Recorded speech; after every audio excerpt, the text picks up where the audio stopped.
Hi, I'm Mama T, and thank you for coming to the Healing Girl channel. I am a certified self-love healer.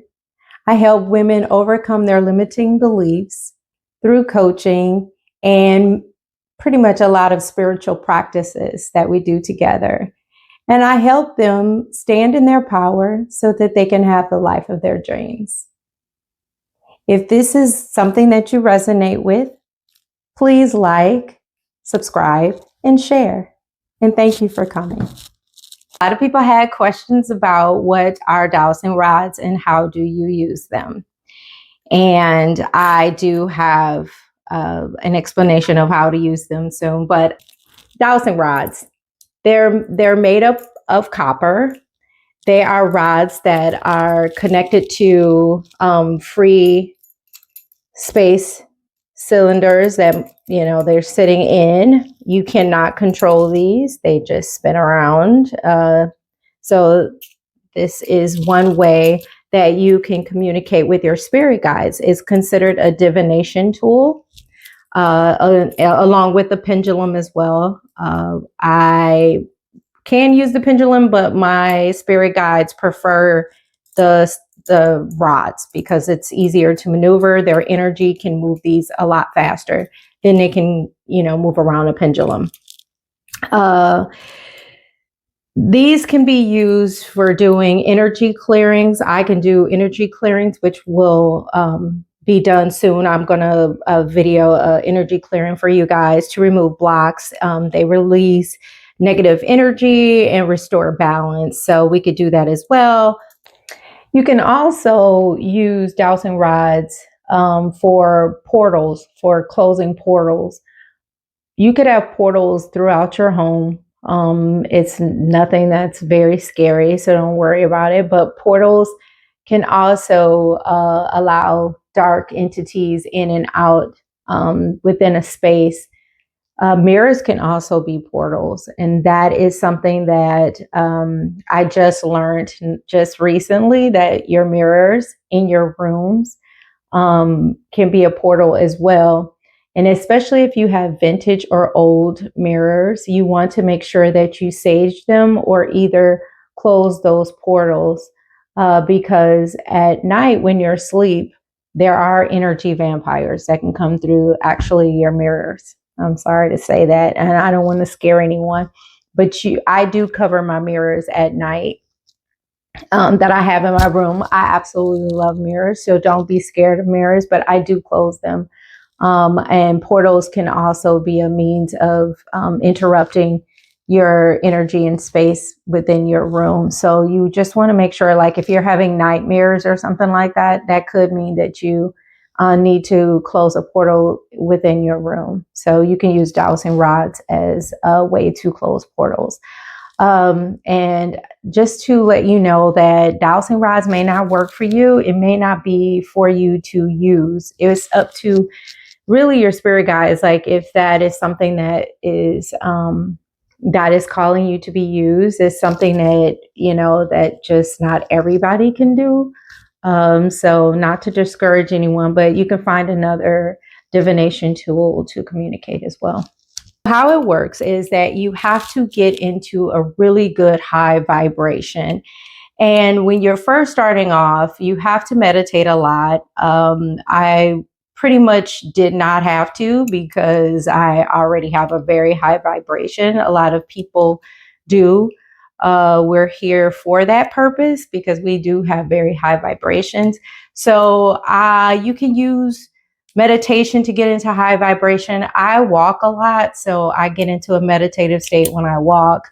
A lot of people can't focus, so it's really hard for people to focus and meditate. So meditation is anything that you can get lost in. You lose all time and space and whatever. You go into a zone. That is meditation. It doesn't necessarily mean that you have to sit in a space, be quiet, because a lot of our minds be racing from what's going on in our lives. So a lot of people can't meditate that way, and I'm kind of one of them. I do use guided meditation to help me get through. So you get into a high vibration so that your spirit guides can meet you to your vibration. They have to lower their vibration to meet you in order to control these rods. Okay. So it's very important that you do that and you set your intention on what your purpose of your connection to them with these rods. And then you do a prayer of protection. I do a prayer of protection all the time. You have to do it at least once a day. They said that it'll cover a day. And you can do the law of challenge just to make sure that it's not any kind of other entity trying to get in the space and, control the rods or do anything. I pretty much know when it's my spirit guides. I can feel it and I can tell the difference because of the things that they do. So I know that it is my spirit guides.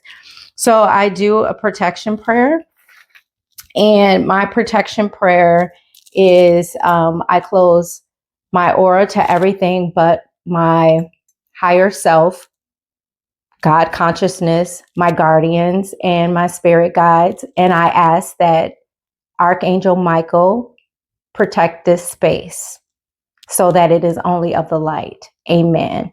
And I do have another one that I do as well, and will start doing because I think that it encompass everything. But another thing that you can do is the law of challenge too, to make sure that it is your spirit guides. So you can say, in the name of Christ, are you of the highest and purest light? And they will say yes. And then you do it 3 times. You say, in the name of Christ, are you of the highest and purest light? And they will say yes. And you do it a 3rd time. In the name of Christ, are you of the highest and purest light? And on the 3rd time, they have to say an honest answer, and it must be given, okay? If they say no the 3rd time, then it's not your spirit guides. It is not good, okay? So you just want to make sure that you do that every time you make connection, okay? They only can give you yes or no questions. You only can do yes or no questions with your rods. For my guides, when they're giving me a no, they go this way. If they give a yes answer, they go this way. Okay. And if they don't want to give me an answer, they will say right just like this and not move. Okay. So sometimes you just don't get an answer. And when they say bye to me, they'll cross over. And if they say giving me a hug, they'll usually go this way. Or if they're giving me an energy clearing, they'll come out this way.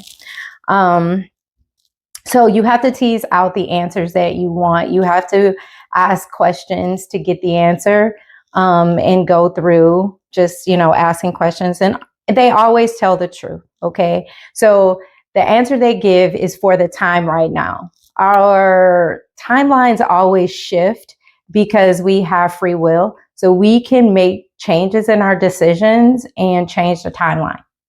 That's just how it goes. The answer they give you is right for right now, but down the line, it could be a different answer. So they only give you the answer for right now. Okay. So don't get really caught up and attached to outcomes and timelines too much, because that would get you depressed and caught in the weeds. Okay. So don't do that to yourself. You always have free will, and they will encourage you to stand in your own power and not be so dependent upon them as well. You have intuition, the feeling, choose answers for you that, choose the right answer for you.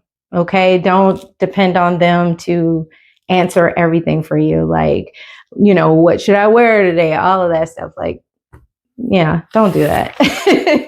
So you have a spirit team. Everyone has a spirit team. You have 2 spirit guides. You choose them before birth. And you have 1 angel. And I believe you have some more. I'm still learning that as well. But they guide you through your soul contract that you choose to do prior to coming here.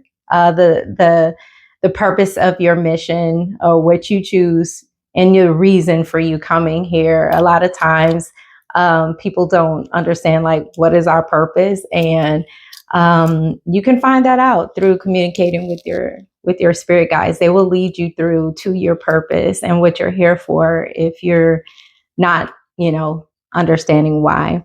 You build a relationship with them. They will encourage you along the way to hit all the things that you wanted to hit. And why you're coming here. They will guide you and help you. So you just have to ask for their help. They're right here for you. They're like your best friends that's on the other side. So I hope this helps. If you enjoyed this is how your rods work. If you want any more information on that, just mention it down in the comments. And let me know your journey. And if you are using rods or you're using a pendulum or another way of communicating with your spirit guides, they're there with you 24/7, 365 days a year, every day, all day. So you might as well start talking to them, and you'll be surprised. Listen to them. They're here for you all the time, and they are your best cheerleaders. So I'm building a relationship with them. So I pray that your journey is just as fun and fruitful as mine. It's very interesting, trust me. The next thing that I will be doing is a clearing. So stay tuned for that. I'm going to do a clearing of sexual energy from past relationships. And if you want to learn how to cut cords and things like that from past relationships, look down in my description box and download my self-love reset monthly. That will get you on the mailing list so that you can get how to do these kinds of things through email. Okay. I'm not going to, clog up your email or anything like that. So, but stay in connection, and I look forward to our building a community so that we can all break free, heal deep, and love fearlessly. Love you guys. Bye.